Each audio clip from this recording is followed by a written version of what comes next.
Are on your side this morning with some advice if you're thinking about taking a trip, but you don't know exactly what kind of trip to take. I've been dying for our next guest to be here. I've been waiting for her to come.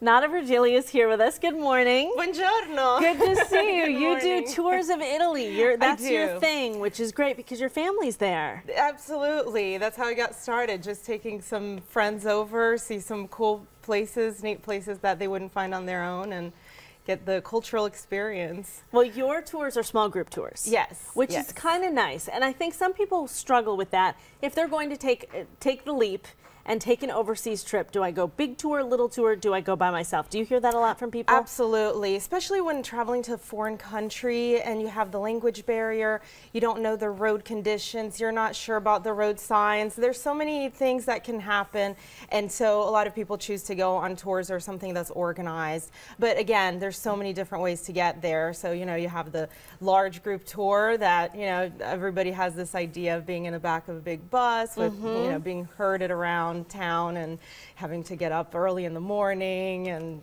packing, unpacking, packing, unpacking, move around a lot, and then, you know, I try to do something a little bit different from that. Yeah, how are your tours what's the benefit of a smaller group like that? Well, smaller groups, it's really like traveling with a group of friends. Mine are limited to 12 travelers, so it's really, I wanted people to see things and see places, little farmhouses, little vineyards and villages, places that they wouldn't necessarily see with a large group.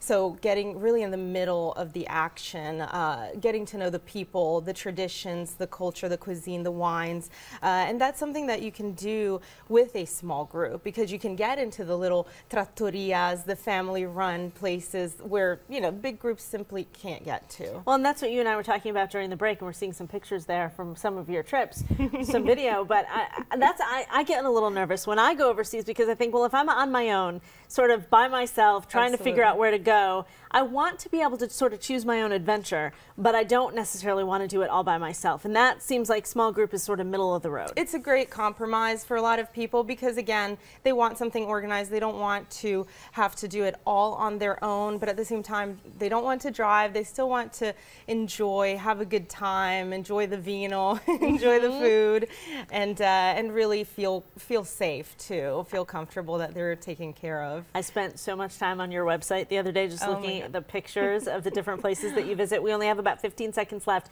but talk a little bit about your tours. I mean, you go like right to your family's house in Italy and your mom teaches a cooking class? Yes, she does. And we actually offer 8 different tours right now, and we're always expanding. Italy, again, is our specialty, but really getting in touch with those traditions. They're all 11 days, 10 nights. So again, you have time to relax and really enjoy your time there, not just go, go, go, go, go. That's no way to experience a country. Now you've got me thinking. Well, if you want some more information about Nada's tours, you can go to our website. It's all there on the consumer page at WBTV.com. It is there right now.